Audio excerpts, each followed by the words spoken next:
Yeah, let's get some work in here.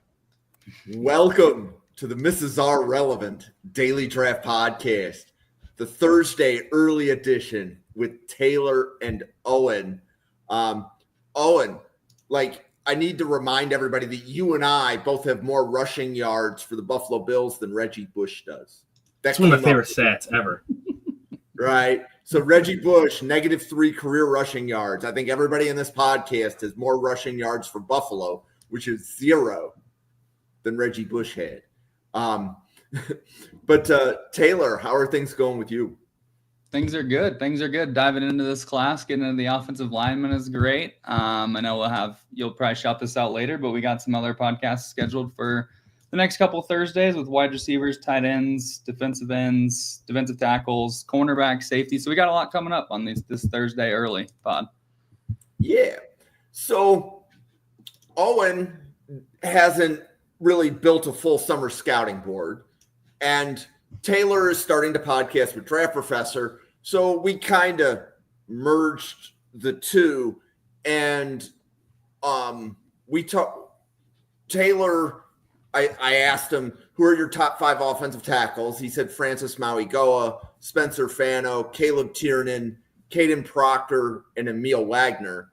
And then who are his top 5 interior offensive linemen are Maj Reed-Adams, Caden Green, Jaden Roberts, Cage Casey, and this name is I'm gonna butcher it.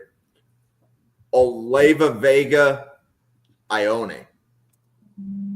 I don't know how I did on that one. And then there were 3 centers: Jake Slaughter, Connor Liu, and then Iapani Lalulu.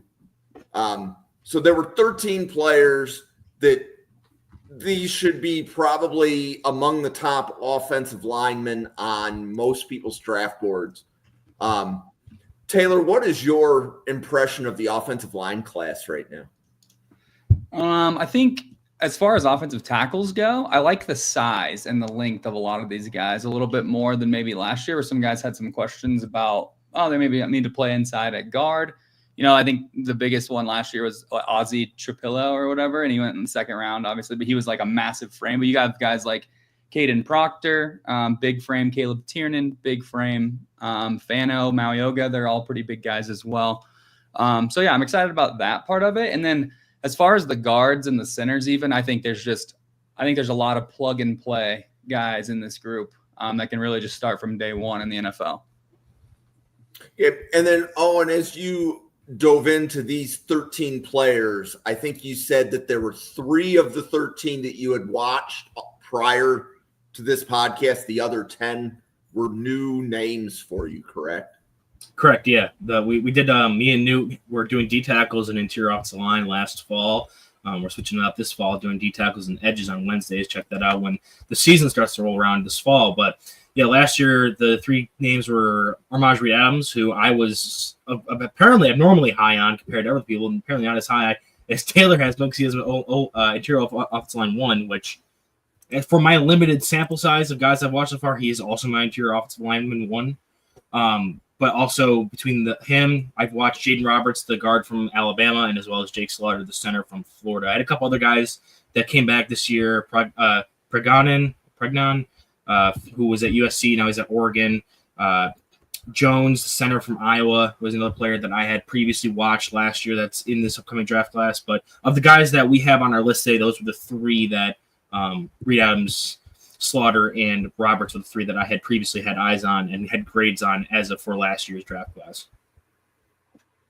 Okay, so as you two look at the list, Owen, do you have any questions for Taylor on the players you watched where maybe you thought somebody maybe shouldn't be as high, or you're really high on somebody? What's your maybe first question that you might have when you look at this group of 13? Well, so like we were saying, I don't have a full-on watch list. I actually wanted to do this podcast on these Thursdays to go through these top 5s with Taylor, because me and Newt, my podcast partner for my normal shows, we are going to be doing a battle of the boards right before the season starts, do a summer scouting roundup. So I need to get all of his top 10 players at each position watched. And a lot of them obviously are the top 10 consensus or top 10 kind of floated around, which involve the top 5s that Taylor has submitted. So I was like, okay, this is perfect marriage of me talking about it, my process and the way to doing that full on video. So I was going through and watching. So I only have 6 true offensive tackles watched, and I have a decent bit more interior offensive linemen watched because of last year's holdovers. But for me, the offensive tackles I watched, I had pretty much in the same order that Taylor did. I had Fano over Maligoa, which I think could be our first topic we have here to talk about that. They're really close on my board, but I have Fano slightly higher. But in general, I do have those 5. After those top two, the following 3 are in the same order. I just have them graded a bit lower. There's kind of a drop off from Tiernan, who I also have as like a first round grade, borderline second round grade, and then drops a little bit to Proctor, and there's another drop off to Wagner. So I think where I want to start is going to be with these tackles, and just the conversation between the top 2 guys there, and Fano and Maligoa. We were talking on the pre-show how Maligoa is kind of a I want to say controversial pick at the top. We have some people saying he's day 3, some people saying he's a guard, not a tackle. I kind of want to explore those different conversation talking points, kind of talk about him as a player and where we see him progressing forward because of those things. Yeah. Yeah. Sure. Taylor, Maligoa, tackle or guard? I think he can play tackle. I do. I don't know. He's not going to be a left tackle, but I think it's kind of interesting with this class too specifically is because your 2 best tackles, in our opinions, right? Owen, in my opinion, as of right now, at least, are both right side tackles. Like they're both going to play on the right side with not really much of an option to move to the left. I mean, obviously in a pinch, they could probably play on the left side, but they're pretty like plug and play right tackles in my opinion, at least at the NFL. Owen, how about you? Do you think both Maligoa and Fano are right tackles as opposed to left tackles? So Maligoa has specifically only played on the right side, which makes sense, I think, for him. And the reason why the conversation about him moving inside to guard is really there is, yeah, he's 6'6". He's a bit bigger than what you want from like an average interior player. But he has the power. He doesn't have the greatest length on the outside and the greatest lateral movement speed. So you'd think projecting him inside will minimize some of those weaknesses and really maximize what he does great when it comes to his technique, his ability to move people and get to that second level and really work that vertically that way in space as opposed to laterally in space. So I can definitely see that opinion. I'm always in favor of these guys who are a bit more slow-footed or more stocky power builds like we had last year with Jonas Savaiinaea. And I can't remember, there was another, Gray Zabel. I was a fan of both those guys as playing tackle in the NFL. I thought they could both manage it. So I definitely do support Maligoa as a right tackle prospect. I still have him graded rather high. He's not even that far off from Fano for me for the number 1 tackle spot. They're half a point off my grading system between each other. And it's because I think as a right tackle, Maligoa, you can still limit those issues. And in one game against, I have to look up the film I watched, but the first game I watched of him, I think it was against Florida State. He struggled a bit with the speed, or it was against Virginia Tech. It was he was struggling a bit against speed, and then against the game in Florida State, he kind of picked it up a bit more and was able to handle it. And the Virginia Tech game was pretty early on into the season, so I think once he settled in a bit more, he was able to handle that more so. So I felt like he really kind of settled in. So I don't really see him as being like a guard only player. I do think he can play right tackle.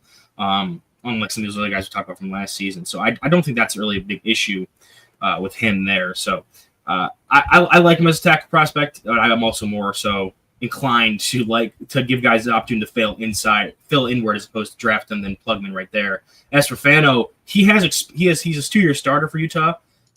In 2023, he played 562 of his 631 snaps at left tackle. And then this past season, 785 of 786 snaps were at right tackle. So he's played both sides, and I think his athleticism and his ability to move laterally and work in space and having that length could be him moving to the blind side of the NFL. I think he has some experience both sides, and even though, yes, he is playing right tackle right now and into the foreseeable future with his teammate being also a good tackle prospect this upcoming draft cycle, I do think Fano has the ability to be a left tackle in the NFL as opposed to just being typecast as a right tackle like maybe Maligoa is. So, Taylor, who is your highest ranked left tackle prospect? That would be Caden Proctor for me. I think I wrote down, I think Owen brings up a really good point about Fano, having played left tackle, and he can definitely have that, versatility to move over there. I think he's kind of forced to play right tackle right now because Lomu is obviously he's only going to play left tackle. He's pretty fit for the left tackle size, power. kind of element, which lets Fano be on the right side. And I know they got a new offensive coordinator or new offense this offseason. I've already heard Caleb Lomu talking about being out in space more, which I think will be good for them. That was kind of one of my knocks on Lomu, is that he just doesn't feel like he moves well in space. So I'm excited about this offense, moving into 2025. But yeah, Caden Proctor to me he's kind of just, I think I have a tier, right? I don't know that I listed them in the right order because I went back and rewatched some different games after I sent over the order to you, Jim. But I do have Proctor in the same tier as Mauigoa and Fano, just on the left side. Like, I think he has elite level traits that the other guys don't have in terms of size. He's huge, right? He's 6'7", 360 pounds. His legs are absolute tree trunks.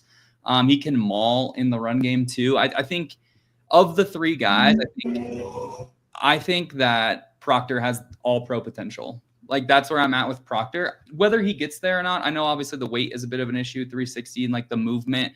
And there are times where he does get bull rushed a little bit by smaller guys, and with longer arms, smaller defenders can kind of get their hands in there and push him back. But I think Proctor for me right now is my highest rated, like, pure left tackle. Like, I think he can play left tackle in the league for a decade. So, Owen, do you have Proctor in the same tier as Mauigoa and Fano?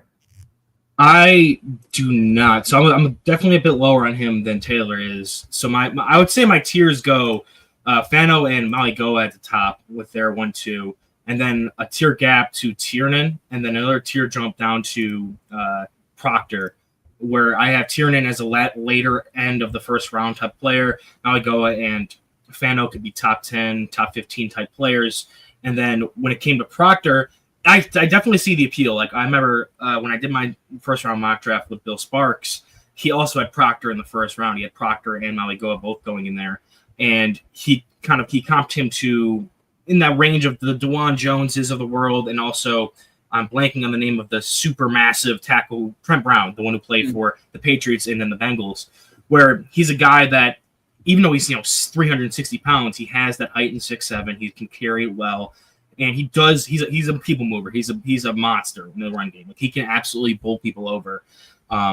For me, it was with Proctor. I can see all the tools, especially with him being as large and as in control of his strength as he is. Because even when he's just using his arms in pass protection, he's able to absolutely toss grown men around, which is impressive to say the least.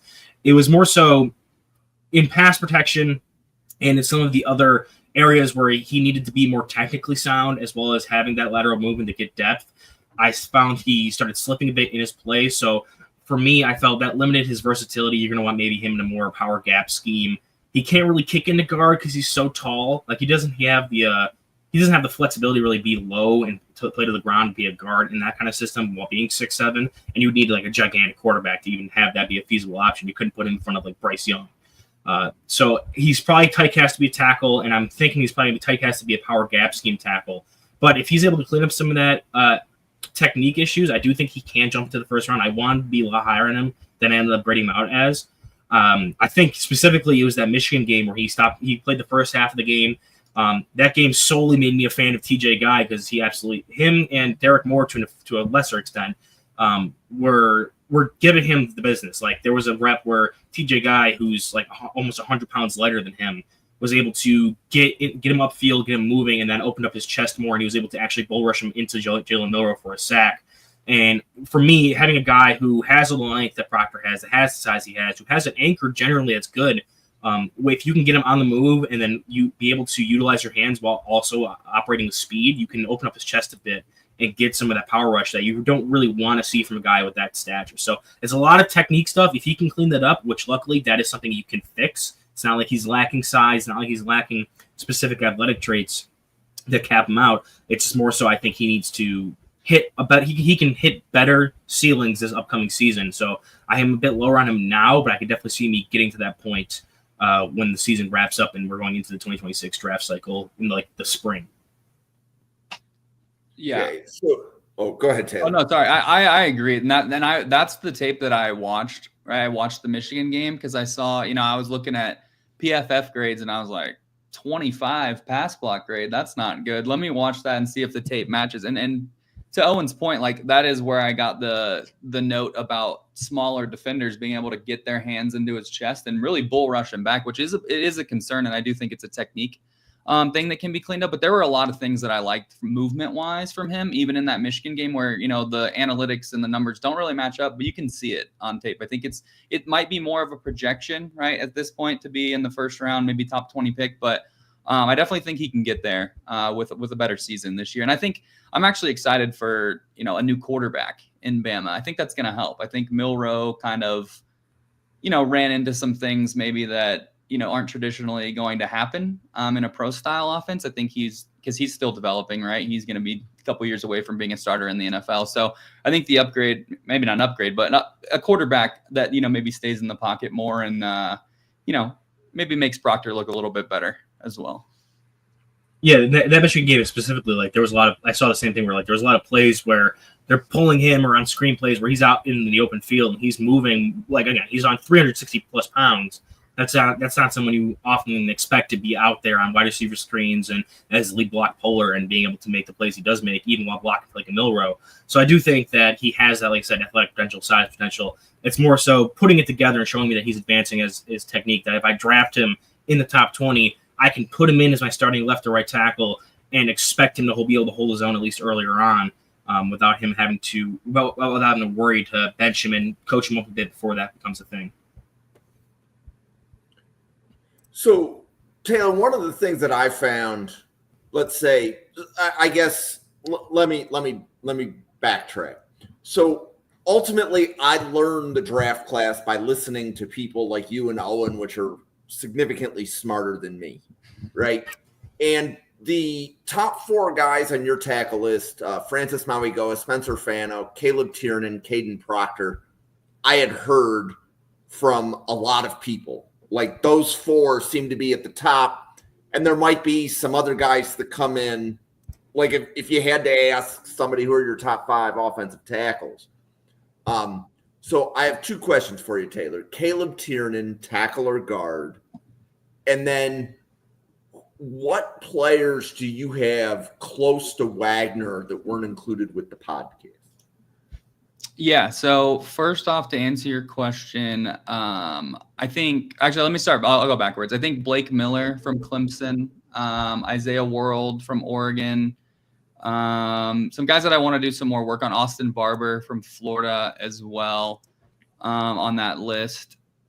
I think I'm interested about Xavier Chaplin too from Auburn. I know he's huge, and I've heard a lot about him. Obviously, we talked about Caleb Lomu a little bit in the pre-show as well. And then this one, I'll kind of toss it over to Owen because I'm curious, with your fresh eyes on this class. Cage Casey, did you see him as a tackle or a guard? And then to answer real quick about Caleb Tiernan, I think he can play tackle. I do. I like Caleb Tiernan. I'm looking for my notes on him right here. The only thing I haven't got to the Michigan tape yet, which I know I've heard is not great. So I'll be interested to watch the Michigan tape. But I like that he plays, I think this is kind of a common theme when I was watching these guys. Some of these guys play violently through the whistle, and I love that. I love them just pushing a guy down 10 yards downfield, throwing them to the ground. He's able to move defenders across the entire formation in the run game, but he's a better pass blocker. I think that he can stick at tackle for Caleb Tiernan. But I am curious on Cage Casey because I had him listed as a guard when I sent you the notes, but I watched him as a tackle, and I have some thoughts as well.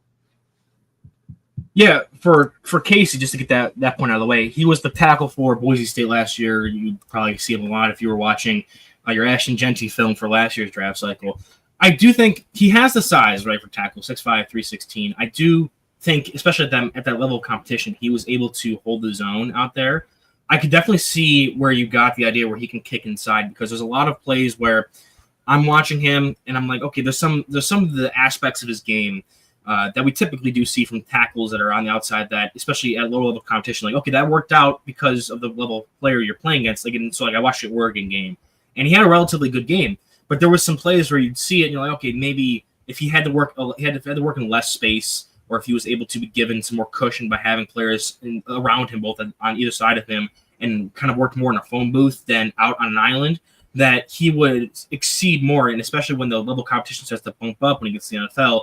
You like to think that while, yes, he does perform well at tackle in college right now at the Mountain West level, when you get to that level of competition, having him insulated like that and be able to not and limit the amount of stuff he has to really kind of contend with and worry about will maximize what you really like out of his game, which he did show off a lot last year. It's just more so making it more consistent with the pros and limiting the factors that cause him to have some of those drawbacks in his plays. Yeah, I also watched the Oregon game, and I think there were two things that stuck out for me really in that game. Is that just the level of NFL competition that he was going up against, right? From Derek Harmon to Jamari Caldwell, Jordan Birch also as well. He blocked him. And then I also caught that Mateo Uagalele had his lowest pass rush grade of the entire season against Boise State. So I thought Cage Casey held up really well, better than I thought, quite honestly, at tackle. So what did I end up giving him grade-wise? I ended up giving him let's see here. I gave Cage Casey a round 2 grade. I do think he can play both tackle or guard, but I actually liked him better after rewatching that Oregon game at tackle even than I did before. But I did think the Boise State offense, kind of to Owen's point, like they ran the ball a ton, right? So he was kind of hand in the ground left tackle, right? Like hand in the ground, they're running the ball. So I'll be interested to see, if he can, get up in a 2-point stance and kick back and be able to block some faster edge rushers. Because like I've heard, the Michigan tape with Josiah Stewart hasn't been great. Yeah, there's especially like I didn't get to watch this one, but I want to watch going back to it with Casey is the Penn State game, because in that Oregon game they were still able to run the ball well, and you saw that it reflected with Casey's play. Kind of his play reflected the entirety of that Boise State offense in that game, which was able to operate at a higher level, which was a thing a lot of people pointed to with Genty specifically. Was like, oh, he still performed against Oregon in the regular season, who ended up being one of the top however many teams. And then when it got to the playoffs, Penn State, people were like, well, he didn't perform against Penn State because his offensive line got ran through. So it kind of shows like, okay, and his grades specifically, like his grades against Oregon were a 73 overall, 71 pass block, 70.6 run block. And then against Penn State, it was a 61.5 overall, 61.4 pass block, 59.7 run block. So I don't usually take into account PFF grades for like what I grade guys as, but that is how I kind of dictate what games I want to watch. And the fact that those reflect that, and you also saw that because I watched both those games when I was watching Genty, and I did notice like, yes, the offensive line did not hold up nearly as well in that Penn State game as compared to the Oregon game. And I'm curious now to focus in on Casey himself specifically and how he was impacted in that matchup changeup. Because even like when I was watching Emil from Notre Dame, I was watching the Penn State game, and that was the game where he struggled the most because he had to go up against Abdul Carter every play. He let up 2 sacks. He let 3 sacks in the whole season. He let 2 of those against Abdul Carter in that game specifically. But even against like against Ohio State, some of those other games, I felt like he held up a bit better. So you're going from top of the line talent against Penn State versus like even though yes, the Oregon guys are really good. I was a big fan of Jordan Birch and Derek Harmon and Jamari Caldwell last year's draft cycle. They're not Abdul Carter. No. So that jump competition, even though going from Mountain West to Oregon is still big, going from Oregon to Penn State's defense from last season is an even bigger jump than that. It's kind of compounding with that. So I'm curious to go back and do my other rewatch of that game for Casey specifically. And Owen, are you Casey at tackle or guard? Like I heard a good assessment. I don't know if I heard tackle guard. I think this year specifically, and again, I also think that Penn State rewatch I'm going to watch is going to dictate it a lot. I think right now I'll stick with tackle. Like I said, I'm more in favor of guys who play tackle in college and who held up as good as he did against like an Oregon to go and try it out at the NFL. And then if maybe the team has an opening at guard, or if he struggles a bit more in like training camp or early games with the space ability, then you can kick him into guard. I'll grade him as both, and usually I'll take the higher grade from whatever one I factored in with. I think for right now and last day of July 2025 for the 2026 draft, I'd say tackle. I'll get back to you after watching Penn State, and when we get back around to probably in the spring, I'll have more of a solid answer on that. Yeah. Well, and again, like summer scouting, I'm not really holding anything to like. I'm probably not going to remember if you said Casey is guard or tackle. I think that was one of the questions that Taylor had. Yeah, no problem. It was, and I'm just curious because there's a lot of positives within his game, right? At left tackle, like he's nearly 2,000 snaps at left tackle already. So you're looking at close to 2,500, if not more, snaps at left tackle entering the NFL, which is a huge plus. Another thing I really liked, he's played all those snaps. He only had one penalty in all of 2024. Didn't allow a sack, only 6 pressures, and he never allowed a single pressure. Never allowed more than 1 pressure in a single game. So I thought pass blocking wise, he holds up really well, and that's what kind of concerns me about moving him to guard. His run blocking is kind of not where his pass blocking is, I think, at least right now. So I'll be interested kind of to go watch that Penn State game, like Owen talked about, and then also just see how he develops this year. So I'm looking at last year's draft. One of the things that stands out to me, it's towards the back of round 1, and I shouldn't even say back, but there were 3 interior offensive linemen that went between picks 12 and 24. Right, so that was Booker, Zabel, and Donovan Jackson. Mm-hmm. So, Taylor, as I look at the interior offensive line list, and you said that you had a day 2 grade on Casey. So that would imply that all 5 players that you provided as your top 5 interior offensive linemen, you have a day 2 projection on right now? As of right now, I mostly have them all on a day 2. Yeah, whether it's that mid to late day 2. The only ones I kind of put a round 3-4 grade on were Caden Green and Connor Liu. And actually, after going back and rewatching some of Emil Wagner as well, I put him as a round 3-4 tackle as well. I think I listed him in my top 5. I have a feeling that's going to change. He's very we'll get to Emil Wagner anyways, but to answer your question, yeah, I think there's a lot of opportunity for some of these guys like Reed Adams or Ione or Roberts, or even to kind of get into that Donovan Jackson, Gray Zabel territory. I think the 2 biggest things that I'll say about those 2 specific players in how they went to the NFL is that they were so versatile. They could play across the entire offensive line. You know, Gray Zabel took snaps at center at the Senior Bowl. He played guard. He was able to play tackle. Donovan Jackson, when Josh Simmons went down, filled in at left tackle brilliantly. So I think the versatility of those guys kind of pushed them up into the back end of the first round. You're not going to see that with these guys, right? Reed Adams, Roberts, any of these guys aren't going to be able to have that tackle flexibility for the most part, which I think pushes them pretty solidly into day 2, in my opinion. I don't know, Owen, what do you think about that? Yeah, so I think when you're going to look at that, last year it was kind of a weird year for the offensive line because a lot of the guards that got drafted were tackle. So even Tyler Booker got kicked out to left tackle for a game before they were like, okay, this isn't going to work. So they put him back at guard. But Donovan Jackson played tackle. We saw Jonathan Savanaia was a tackle for most of the season. Gray Zabel was a tackle for most of his season. It was a lot of players, even like Will Campbell, who went 4th overall. It's like, okay, I thought he was a guard. The Patriots obviously viewed him more as a tackle, which I could definitely see that being more. So like I said, I'm more in favor of failing inside, but that was where my higher grade came from. And I think that this year you have a lot more guys that are prototypical tackles. I think Maui Goa is the closest thing of the top 3 that we talked about that could be like your kick inside the guard player. I like Fano as a tackle, and we can get more into him in the specifics we want, but I think he's specifically a tackle. Tiernan, for his height and just the ability he has to play outside, he's more of a tackle.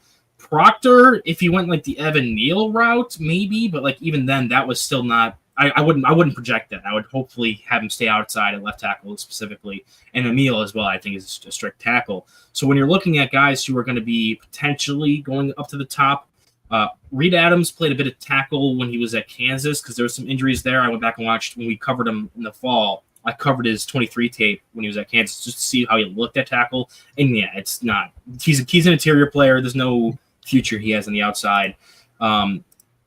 Looking at some other players, someone that just to bounce off of your list real quick, we did some of our team scouting, and we watched LSU, and to kind of tie back into Tiernan, his right guard, which was Josh Thompson, he was also a former right tackle for Northwestern. So he played right tackle, is kicked into right guard for Northwestern as passer. He's transferring to LSU and is projected to be their starting guard. I think he may be a player that could go up. I have him graded just slightly below Reed Adams, so he's my number 2 interior offensive lineman right now. Because he has that flexibility, I think he could be a fail inside tackle to guard player at the NFL level. I do think he's going to be a really strong player for LSU as like a move blocking. Maybe that's the most powerful guy. As like we have guys on this like Roberts, even Reed Adams to an extent, that are absolute just maulers. But Thompson is someone who I think maybe could get into that potential. But I feel like in this draft class specifically, you have a lot more strict tackle prospect, guard prospect. There's not a lot of bleed over like we saw last year where you had a ton of guys, a majority of the top end guys that you could see playing either or had experience playing either or. Yeah. So Taylor, have you watched Josh Thompson yet? I have not watched Josh Thompson yet, but I'm writing that down. Okay. So Owen, what other players from the team podcasts that you've done compete with any player on this list? Other than so for me, I'm not the a huge fan of Jaden Roberts. I know Newt is super high on him when he did his top 10 tier offensive lineman video for my channel. Taylor obviously has him in his top 5.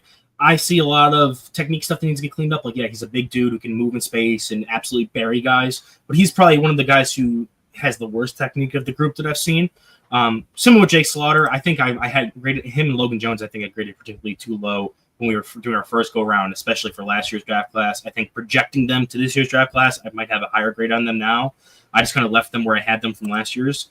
But to answer your question of some of the guys we watched in the team specific episodes, I think Taylor mentioned earlier, Blake Miller is in that kind of same tier, early round 4 player for me, where he's up there with Emil. That I think he could compete for that spot as like tackle 5 in this list ranking specifically. To go, I think Harris Sewell, who was from Clemson. He was another player that I thought had a good foundation for. He's a 3-year junior. He has some of that power that you see in like a Jaden Roberts, that like it sets a floor for him where he's able to be a guy who can move bodies, and you want to work on him technically, and he's going to be a guard specific player. But he's a player I saw in Clemson that like he's on a big name and he has limited starting experience, but I do think he has the physical traits to be a guy I really like. So I think he'll stand out. DJ Campbell's another one we talked about just this past Monday for Texas, where I'm not the biggest fan of him, but he's another guy, big, can move. Definitely has some upside there. So there's a bunch of dudes in here that I think could potentially be movers on that, but not a lot that I see that I like a lot more than some of the guys that Taylor's already listed. So for right now, I think it's a great list. Like I said, Josh Thompson's probably the number 1 name for me. And then outside of that, Harris Sewell will probably be my next man up for giving you a name from the players we watched in that deep dive on each team that I think could be someone who gets into that top upper echelon of tier offensive linemen. Okay. So Taylor, question about Armaj Reed Adams. So when you presented your list, he was the top interior offensive lineman. So I have seen people say Adams is like offensive lineman 35 out of 42. So that was from Sam Teets, right? That's a like round 5 grade. And then I see plenty of other people. I know that Owen liked him when we covered him last year. You have him as interior offensive lineman 1. Could you see why people are different on their grades for Armaj Reed Adams, or is it like slam dunk for you that he is the number 1 interior offensive line prospect? No, I think, yeah. I mean, I think, yeah. I don't understand. I guess I can't. That's pretty low in my opinion. I think I had him. I just have plug and play right guard written down. Like, I mean, he was going toe to toe with Caleb Banks, who might be a top 10 pick this year and holding his own. He was top 10 in run blocking grade last year amongst PFFs. Only allowed 1 sack. He plays low to the ground, and again, he's going to have 2,000 snaps at right guard coming into the NFL. One thing I noticed, I don't think when he pulls, like when he's pulling across the formation, it doesn't look like he's going 100%, but the more that I watched it, I'm like, oh, he's like looking to set up the play, but I wish he would get to the spot a little bit quicker. And then he did have 11 penalties, which I obviously that's a lot of penalties.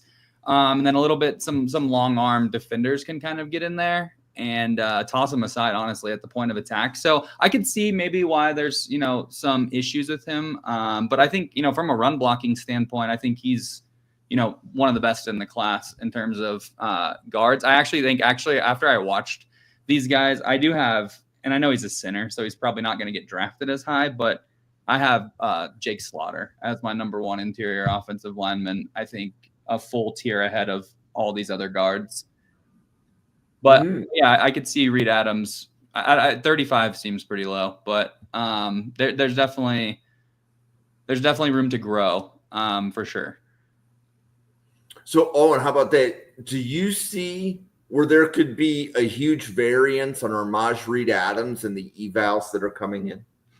I agree. I think Sam has him at 35. I'm assuming it's all offensive linemen, so like including offensive tackles, centers, guards. Mm-hmm. I can see where if he's outside the top 20, if you're incorporating tackles too, because I think this tackle class is particularly kind of setting up, especially at the top, to be pretty good. Yeah. And for me, Reed Adams, like I said, I have Thompson close to him, which he's kind of an under the radar name, but I can definitely see he's still only a third round grade for me. I do think, and it's not even that particularly high of a third round grade where he's knocking on the door of a second rounder. He's in kind of the middle tier of the third round grade for me.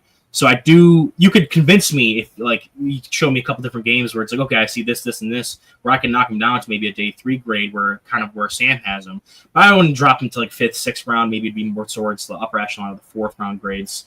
I think for me, like how Taylor's talking about, he's too short of arms to play tackle. I don't think that's not really a possibility for him. So he's not going to get that boost of getting that positional flexibility. But he is a phenomenal run defender, especially getting to the second level, working vertically. When he's asked to be a reach blocker or get to that second level, he is super fluid and smooth with his ability. He has to get off. He has ability to get lateral, get out on screen. So he's a guy that I specifically said in our coverage of him last year that he makes me upset because I think I would love to see him on a team like the Dolphins that run a lot of wide zone, try to get to spots. And as a Bills fan, it makes me upset because I think that may be a perfect fit for him there. And he'd actually be pretty dominant as their right guard, specifically next to an Aaron Brewer and working in that style of system. But he's a player that can play nasty. I watched, so PFF has him credited for 7 flags with 2 accepted. I watched all of those snaps that had all 7 flags on them. There were a third of them were genuinely he needs to clean up his hand technique a bit, and that was something that Newt didn't really love about him, was that he lunged a bit. I think he's a bit too grabby. He wants to try to latch on and keep the hit guys into his surface, but also with a quarterback like Weigman, who would roll out of the pocket a lot, opens him up to a lot more holding penalties when the defender's trying to get off of him. Another third of them were just BS. They shouldn't have called it. He got called on a snatch play where it was a clean snatch and trap, getting the guy down. And it was okay, why are we calling this flag here? That's clearly nothing. There was a hands to the face one. But another third of them were just him playing through the whistle, where there was a fumble against, I think, LSU, where he came in and dove into the pile late to try to get the ball back. They called that as unnecessary roughness. There's a lot of plays where he's just doing extracurriculars after the play is blown dead, and that's where he got some of his penalties as well. So it's not technically something that have to do with the play itself. And, I'm not going to complain about that. I'm not going to complain about the fact that he's got that dog in him a little bit and wants to go and punish guys. You're going to have to rein it in, but I don't think that's going to be something that's this big negative. So for me, he's a good move blocker, has power, especially at the second level. He's a great second level blocker and going to be an absolute stud on screen passes. I do think there's some technical stuff to clean up, but I don't think he's this solid day 3 pick. I think at minimum, I would take him in the 3rd round. Maybe if he fell a little more in 4th round, but he does have the upside if he can clean up some of that hand technique ability and kind of rein in that extracurriculars. He could be more of a higher up to round 2 type player for me. So Taylor, who are the next best interior offensive linemen that weren't on the list that you gave to watch for this? Yeah, so I'm looking at my list right now, and I haven't actually got too far into the interior offensive line, but I do want to talk about the centers because I think there's the 3 centers that I think I listed on this specific list. I think they all can plug and play and start pretty. They can all play in the NFL, but I am a huge fan of Jake Slaughter. I think he should be. I think he could be a 1st round pick if he wasn't a center. I think he's that good. I actually is the only player of all of these linemen that I have a player comp for. And his player comp was Tom Nalen, old center from the Broncos. He also was about 6'4", a little bit under 300 pounds. But Nalen was a 7th round pick but he played 14 years in the NFL and went to 5 Pro Bowls. Like, I think that is Jake Slaughter's like ceiling. Like, I think he's a dominant center, and he could get drafted easily in the second round, and like maybe push for one of those Donovan Jackson. Again, the thing is, like, he's not going to play tackle, right? He's like just like a tried and true plug and play center. But as far as some other names that I have seen in interior linemen here, I have a ton of guys written down. Wendell Moe Jr. from Tennessee, potentially could be a guy. I think Owen mentioned Harris Sewell. I have him on my list as well. I just haven't gotten to him yet. So, and you talked about DJ Campbell too, right, Owen? So I think those are some guys that I'd like to get some more eyes on, because I'm kind of in Owen's shoes as well. I'm kind of building out my board for the first time throughout this podcast as well. So it was a good opportunity to look at these guys. Yeah. So on the team breakdowns, I'm going to give you 2 more. So you want to watch the Baylor guards. Ryan Lengyel, Lengyel. Lengel. I bet that's Lengel. Redshirt senior. Okay. He's the left guard. The right guard, Omar Agbedian. Yep. So I think most of the people on the podcast liked Agbedian better, but they liked them both. Okay. Now, the other thing, Omar. Right? And then, so do you have Baylor's running back on your board yet, Taylor? Do I have Baylor's? Give me a minute. I'll give Bryson Washington. I have heard that name, but I have not added him to my board yet. Yep. So a couple people said that they hadn't seen the guards until they watched Bryson Washington. But then when you watch Bryson Washington, make sure you're paying attention to the players that are clearing the path, kind of thing. So, Owen, have you got to anybody on Baylor yet? No, I watched the episode you were talking about, because you were cluing me in for the quarterbacks episode we're going to do, I think, next week, Wednesday, where I wanted to get kind of a background information on that, and I heard some of you talk about some of those other guys. I have them down on my list. I didn't get to them quite yet, but they did. That was the conversation that made me kind of excited to get into this interior offensive line class and see where this kind of stuff stacks up, where, like I said, it's kind of becoming more clear to me, where it's a more clear one side is tackles, one side is interior players. You have guys like Casey who are going to float in between. And I really want to get into some of these other interior guards or interior linemen, because a real fun thing like that we could have added to our conversation about Casey, especially when we get deeper into this class, is examining where we have him graded compared to the tackles versus the guards. And, like, if I was his agent, where am I telling him, like, what should he be pushing for? For me, like, because I think Casey is better than a lot of the guys we've talked about so far when it comes to, even if he has to kick inside 2 guard, I do think he should try to tackle. But, like, even compared to some of the other guys we've talked about at guard already, I think he could project higher than a lot of those other guys. So maybe if I'm his agent, I'm like, okay, we're going to do a lot of training at guard. We're trying to get you ready to maybe play that spot so that you'll get drafted a bit higher, stacked up against those other players. So I want to get those Baylor guys watched. I want to get some of these other players that we've talked about that are kind of towards the top of the class watched, to kind of get that perspective, so that way I can have some more in-depth conversations on arguably fewer players in this class than there was last year that had the flexibility to be able to choose which spot they want to go for. But that's always an interesting conversation I like to look at, is like, okay, what's the pathway for me if I'm that player to get drafted higher? And does that impact how I play this upcoming season, how I'm training? Because these kids, like, yes, they want to perform well for their teams, but at the same time, are they going to want to do what's in their best interest? So is their personal trainer going to have them working on getting a build better fit for a guard or tackle, and then just the team's going to have to work around it, kind of thing? So I'm interested to see how the board shakes out. So those guys are definitely on my watch list to do, which I'm going to be watching once we wrap up here, since this is the first time I've podcasted with Jim that we end before my bedtime. I'll actually have some time to watch you guys after this. Okay, so Taylor, I have a couple of other questions about players to consider watching, or like, have you watched them and you just have them lower? From Cincinnati, Evan Tengsdahl. Is that a guard or tackle? I have not watched him. I don't think. I'm see if I am on the list. I don't have positions in front of me. I have names and schools. And the disclaimer is, one of the things that I learned from doing scouting reports last year is not to put positions on either side of the line. Meaning that if Jordan Birch, like I think I gave Jordan Birch to Owen, he's an edge.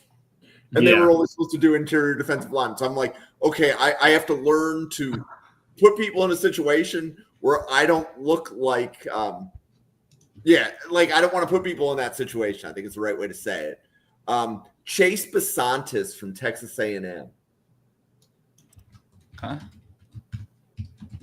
So and again, I don't know. I think Besantis is a guard. But he might be a tackle that's playing next to Armaj Reed Adams. Roderick Kearney from Florida. Oh, I have him on my list. Yep, I do have Kearney on my list. Okay. And then from Wake Forest, Lily Fa'amo. Just the easiest names I could give you, huh, Jim? Yeah. And then Connor Tolson from Missouri. I think Tolson's a center. Okay. But I don't know that. Where was the other guy? What was his name? Lily what?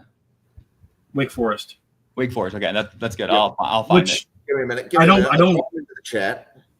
I don't look forward to watching that guy specifically. I have a big time beef with Wake Forest's offense, especially for watching running backs and offensive linemen because they run that stupid delayed RPO handoff where the quarterback walks up with the running back and delays it off, and so the whole defense is kind of just waiting to see where he's going to go with it, and it makes it really hard to evaluate. Like, okay, are they actually because it's so schematically specific, you have to try to really pull out its traits and some minor technique stuff that makes you kind of project them there, and that's where those guys kind of have to go to like these Senior Bowls or these other bowl games and really show out there and some more traditional offenses to really get a good sense of how they play. Like I watched that Wake Forest running back that Hank was really high on, and he is a good player, but I had to look. You have to sift through a lot of Wake Forest crap to be able to find some plays that translate to like, okay, is this guy going to be a good player or not? So I'm not. I hope he's a good guy, a good player. This Falili Fa'amo, but I'm not looking forward to watching more Wake Forest tape than I have to. Not gonna lie. No, I remember dealing with this with Kenneth Walker a few years ago, before Kenneth Walker was in the same situation. Just like trying to watch him sift through that Wake Forest offense, it's like, it's brutal. Yeah, Sam Hartman was terrible to watch. He was whenever I get a Wake Forest player on my list, I'm like, oh. Okay, and then the last lineman that I'm going to mention is from Iowa, Gennings Dunker.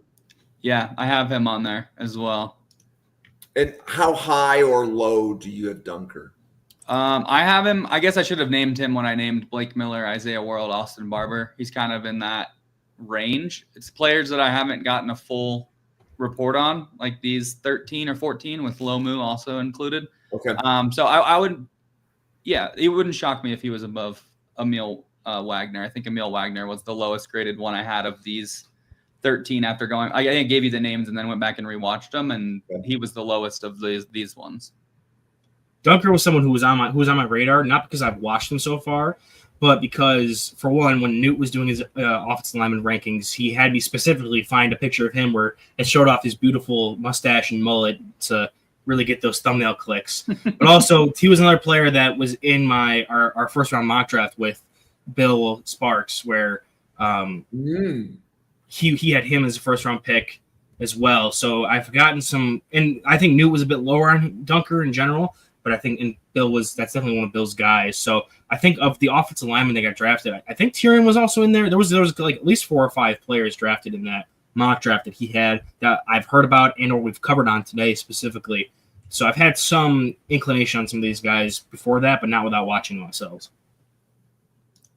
Okay, and Taylor, I have the master watch list in front of me. So as I'm dropping names, and I have a approximate grade from Bill, but I was checking to see, okay, have you watched the player, and is this a player that, again, part of Draft Professor is, 3 or 4 Draft Professors share their boards with me so I can build the board and the simulator and a few other things, but there's usually a couple of players that become absurdly high because somebody really likes them. Mm-hmm.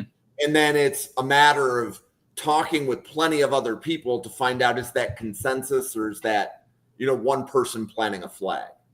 And Yeah. both are okay. I just have to figure out where that player is. Yeah, no, for sure. I'm excited because I have a ton to watch. Like I love being in the group chat. I just catch a new name every day and just add it to my list. I think I'm up to, what am I up to now? 496 players and growing. I'm just at that. I need to do, some work on it. Like I said, probably like, I don't know, 50 of these guys I've done a decent amount of work on. So I'm still in the same boat as Owen. We're building out the board, but it's a lot of fun. So yeah. One extra name I would say that we haven't, I mentioned it a little bit earlier, but I'll elaborate on him a bit more, is Emmanuel Pregnon. We talked about him last fall situation or season. I think it was the same episode we talked about Jaden Roberts, where they're kind of similar players, but they're both big, bulky, power blocking type players. Roberts obviously being the guard for Alabama. Pregnon's a bit less of an athlete. I know Roberts was on the freaks list for the Athletics, so he's not to that level.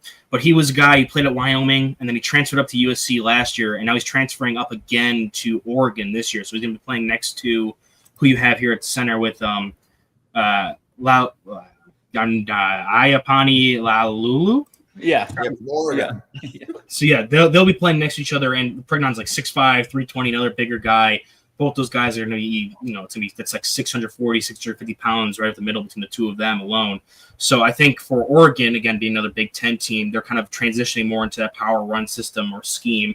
I wasn't the biggest fan of watching Lalulu for this episode specifically. I know we haven't really touched on him either. Mm-hmm. I felt like he was probably the lowest of those three centers you had listed there. I probably would even have him lower than Logan Jones, from Iowa, who I have graded from last cycle as well. Yeah. But I think the combination of him and now having a player like Pregnon next to him where they both can complement each other, I do think that's going to be a good matchup to have. And if you have Pregnon scouted before, like from his USC time, I'm also interested in, he's another player that I'm curious to see how he transitions from moving from that USC system to the Oregon system, where now he has another draft eligible player at center next to him, and more of a scheme that's going to utilize his strengths to his benefit, as opposed to USC, which was more of a spread it out Lincoln Riley type offense, where I don't think he was most properly used. Yeah. So, Owen, I have a couple questions for you. 13 players were given for this podcast. Was that the right number, or Yeah, I think specifically, especially for this summer scouting, where you're not watching 4 or 5 games per player like you would do for your normal write-ups, as I would do probably for our upcoming fall episodes, or even for when it gets to the spring where I'm doing my final thoughts on these guys. I'm watching 2 to 3 games fully through, especially with these offensive linemen. They're kind of quick, breezy watches because you can watch through the clips. They're either doing something or they're not, and oftentimes you can get a good profile from even just like 1 or 2 games, and you watch that second or third game just to make sure you cover all your bases. So I do think with 13 guys, not super heavy of an investment, especially when it comes to just knocking out. Like, I got the 5 tackles done within like an hour or 2. Yeah. And it makes you, once you like, I watched a guy like Fano, who I was absolutely like swooning over, and I'm like, okay, now I'm ready to watch like 3 or guys more. I'm in the rolling, I'm in my flow state. I'm ready to just start cranking these guys out. So I think 13 isn't too terrible for this level of coverage we got. So, Taylor, wide receivers and tight ends next week? Yeah, I did. I actually wrote down some guys too. We can talk about it. Okay. So let's start dropping some names. Oh, you want to go right now? All right. I have the only person I have as he's my wide receiver 1 right now, Jordan Tyson. I think that dude's always open. We can talk about that obviously next week, but he's one of the guys I want to talk about. Antonio Williams from Clemson, Denzel Boston from Washington, Jeremy Bernard from Alabama, and Elijah Surratt from Indiana. Okay. As far as wide receivers go, there's a ton of guys in that I'm gonna add 15 range. That's gonna be a lot of movement, and it's gonna be a fun group to watch. So that was Jordan Tyson, Antonio Williams, Denzel Boston, Jeremy Bernard, Elijah Surratt. Yep. So that was 5. I'm gonna throw 2 names in. So one of them is Nick Harbor. Okay. And the reason is this is going to be a discussion this entire draft cycle. Yeah. So, and I know that if Owen hasn't watched Nick Harbor yet. Not yet, Jim. I've been pushing him off. No, that's okay. So, Owen, you're going to see a track star that doesn't play wide receiver well. I've been given the rundown that he's just absolute freak of nature. Yep. So I'm excited. I just need to get into the actual tape itself. Because I'm telling myself, like, oh, and I think I keep referring back to that mock draft, which you can go watch over at the YouTube channel. But Bill Sparks had him like 5th or 6th overall to the Titans. As like because also Bill's super high on him. I've also seen people be like, he's not even a wide receiver, like playing on defense. Like he's just this 6'4" freak. You might as well bulk him up and put him at like linebacker or edge kind of thing. Okay. And then the other one would be Kevin Concepcion from Texas A&M. Yeah, that one's a salty taste in my mouth because I'm a K-State grad and fan, and he was down to Texas A&M or Kansas State, and he ended up going to A&M. So I'll watch him. He's good. Okay. I also, there's 2 receivers from LSU, both the Andersons, Aaron and Nick. 2 receivers from USC we could talk about on this tier with Mekhi Lemon and Jacoby Lane. Smaller, faster guys like Eric Singleton and Deion Burks. And then still Carnell Tate from Ohio State. So I just think, and plus Zachariah Branch would fall into that smaller. Took us 11 names to get my wide receiver one. You're looking like we're like 15 wide receivers deep here, and I like. So LSU actually has 4 receivers, and when we did the LSU podcaster, we only had 3 on the show, and the 4th one is actually the one that I think we need our eyes on. Was it Hilton? Yeah. We covered Hilton for like a hot second because he was like one of my favorite ones to watch of the group because he was the guy. He's that guy that, and we'll get to more into it next week. But he's that like for the love of the game, run those deep routes, hardworking, works his ass off type receiver where he still has some talent, but he's gonna get overshown by some of these other guys that are specifically brought in for LSU. So I think he was a guy I was specifically high on when we did the LSU coverage. Okay, and Taylor, who are your top 5 tight ends? The ones I had listed down are Max Clare, Jack Indries, Kenyon Sadiq is in there from Oregon. I think is his name Jack Velling. Is that his name from Michigan State? Him. And then I threw in. This is just like maybe a personal preference thing, but I like Eli Stowers quite a bit. I know he doesn't do much, if anything, in the blocking game, but he'd be fun on the Dolphins. Just let Mike McDaniel have fun with him. Okay, and let me go look at the tight end list here real quick.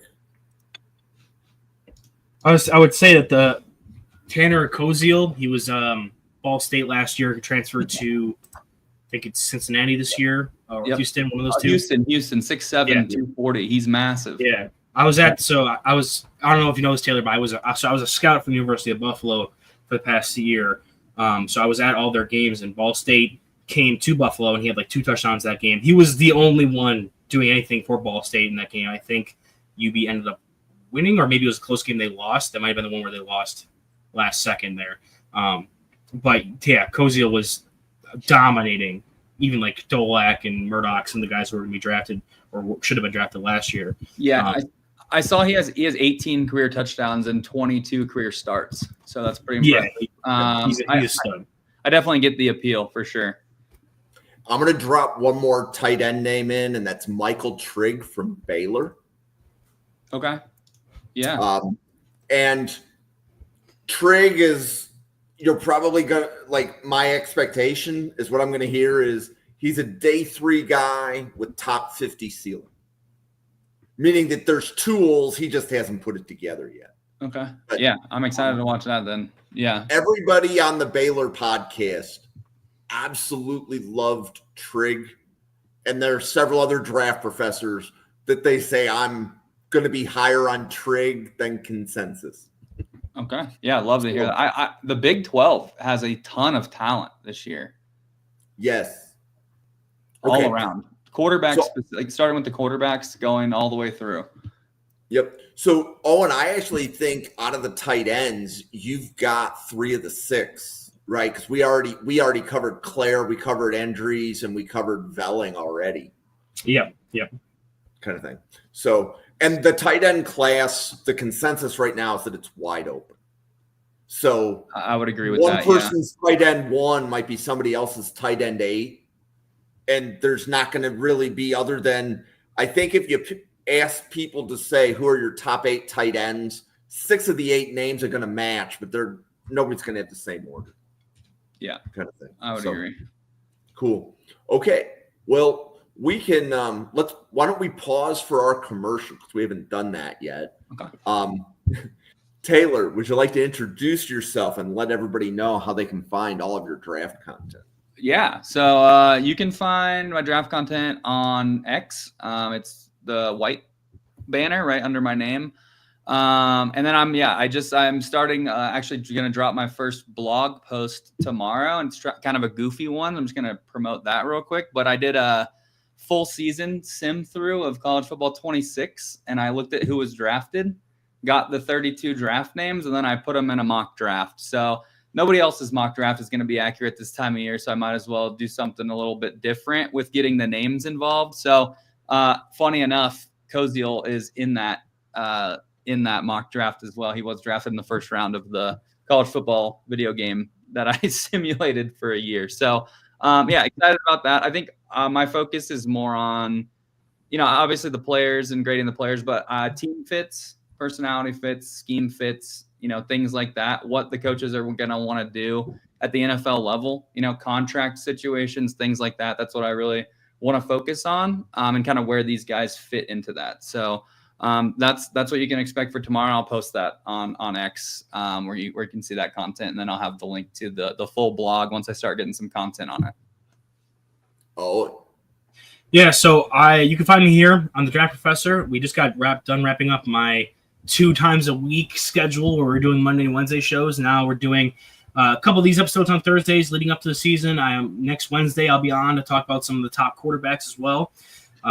But for the most part, if you're not tired of hearing my voice from being on these podcasts, you can find me over at Weekly Huddle on Twitter, as well as the Weekly Huddle on YouTube, where we've been posting a ton of content. I've been having some of the other draft professors come on. Newt, like I said, has been dropping his top 10 positional rankings. I actually have the film already edited and just downloaded for his top 10 linebackers, so that should be coming out in the next day or two. As well as I just got my first episode up of the new series I made where I've been going through and covering the film of notable draft busts or draft steals and looking at the film, seeing if that's the reason they ended up busting out or being, exceeding expectations because of something we missed on the film initially, or it's something else that happened later on in their career. The episode 1 is up now, covering Jalen Reagor, the guy who was drafted 1 pick ahead of Justin Jefferson. And just to give a spoiler, it's definitely on the film. So you can go there, see me break down some of the film, and not be a fan of Reagor's time at last year at TCU there. So that's what I have going up for at least until the season starts. And I have a couple other projects I have in the works that I'm not ready yet to announce because I still have to iron some stuff out. But for right now, those are the shows you can check out over there. So I want to thank Taylor and Owen for putting this together. So there were a couple of other draft professors that wanted to do this. And then, I get the message, Jim can't make it today. But definitely appreciate Owen and Taylor coming in to put this together. So you will be able to see Taylor every Thursday, 7:00 from this point forward. So this is Taylor's time slot, and we will be finding other draft professors to put in with them. I'm confident that it will be filled, but right now everybody's schedule is still, let's just say it's fuzzy math. So Ryan Sparks, if you like Joe Royer, we will put him into the next week's podcast. Owen hasn't watched him yet. I don't know if Taylor has, but we'll put him in and we'll see if people like him. So that is a name that I hear maybe at the next tier down on the tight ends. But hey, if that's a player that you like and Ryan, you'll come back and listen to us talk about him. I'm all for it. So you can follow the channel on YouTube at NFL Draft Fanatic. No, I am Fanatic. And the best thank you can give if you like this content is to hit subscribe. We have daily draft content, and we are ramping up to be able to do 2 podcasts every day. And I would say by the time September rolls around, we're going to be 7 p.m. and 9 p.m. every night. We'll have 2 podcasts. People, once their summer vacations end, people can come back and, let's say, podcast regularly. So I appreciate people like Owen kind of holding. Owen definitely held the fort down this summer. You're podcasting like 2 nights a week. So we couldn't have done this without you. But Draft Professor has a legendary group chat. So if you like talking prospects, our group chat is legendary with just, dropping new names and retweeting others' content and stuff like that. And then out of those 85 people in that group chat, about 22 of them show up once a week. So like Taylor's doing his 1/7 here Thursday at 7. And that just kind of keeps the channel going. Later on tonight, Devin Jackson is coming on to do a mailbag. And then tomorrow we cover the final 5 quarterbacks. Saturday we do draft a team. Sunday we're doing top 20 corners with Dalton Miller and Ian Cummings. And then next week there's a whole nother group of podcasts coming at you, 1 per day, but we'll be 2 on Thursday starting next week.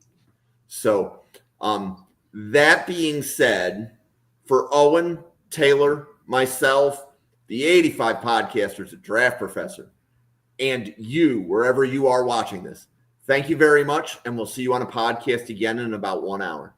Thanks, everybody.